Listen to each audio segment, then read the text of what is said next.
नमस्कार मंडळी, स्वागत आहे तुमचं माझ्या यूट्यूब चॅनलमध्ये। चला तर मी आज तुमच्यासाठी मँगो रवा केक घेऊन आलेली आहे।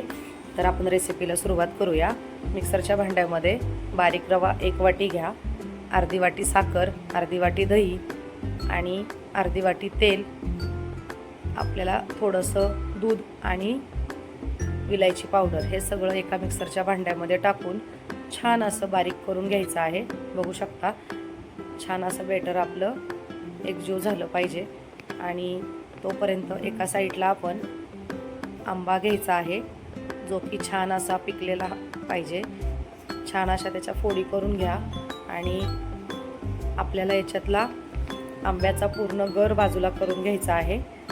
आणि हे सगळा आंबा आपल्याला छान असा गर बाजूला काढून मिक्सरच्या भांड्यामध्ये टाकून आपल्याला याची पूर्ण अशी बारीक पेस्ट करून घ्यायची आहे।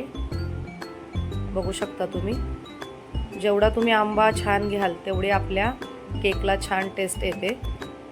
बघू शकता तुम्ही, मी तर हा हापूस आंबा वापरलेला आहे। तुमच्या आवडीनुसार तुम्ही दुसरा आंबा घेतलात तरी चालेल।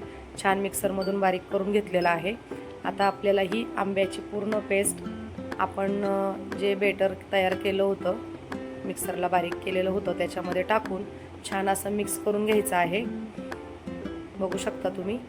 आणि हे आपल्याला 5 मिनिटं साईडला ठेवून द्यायचं आहे मुरण्यासाठी। 5 मिनिटानंतर आपण हे बेटर घेणार आहोत।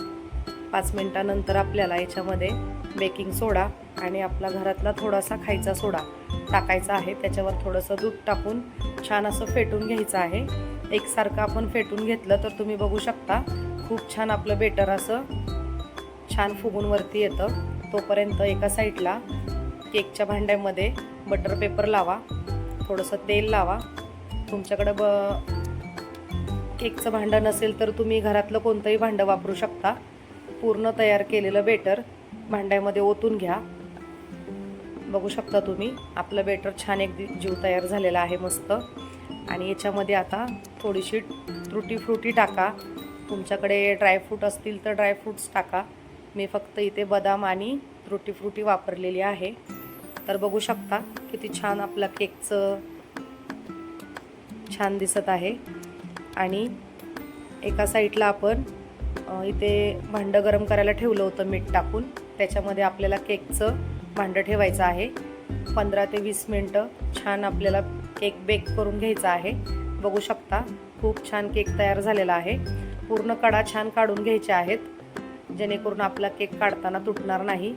बघू शकता किती छान, खूप सोप्या पद्धतीने बटर पेपर निघलेला आहे। आणि छान तुमच्या आवडीने तुम्ही पीस करू शकता। मी अशा पद्धतीने बनवले आहेत, तुम्हाला समजतच असेल आपला केक किती छान असा स्पंची झालेला आहे, कापताना समजत आहे। बघू शकता छान असे तुम्हाला आवडतील त्या आकारामध्ये तुम्ही पीस तयार करून घ्या। आणि खूप छान असा घरच्या घरी रवा केक तयार होतो। तुम्ही जर अशा पद्धतीने रवा केक बनवलात तर तुमच्या घरामध्ये नक्कीच आवडेल। आणि तुम्हाला जर माझे व्हिडिओ आवडत असतील तर प्लीज लाईक आणि सबस्क्राईब करायला विसरू नका। धन्यवाद।